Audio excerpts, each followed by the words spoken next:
يوسف لأبيه يا أبت إني رأيت 11 كوكبا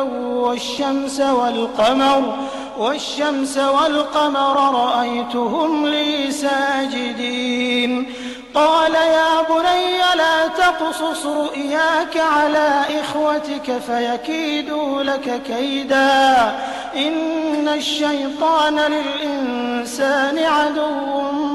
مبين وكذلك يجتبيك ربك ويعلمك من تأويل الأحاديث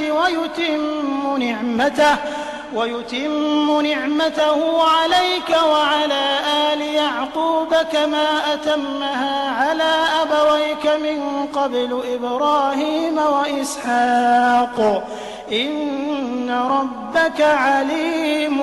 حكيم. لقد كان في يوسف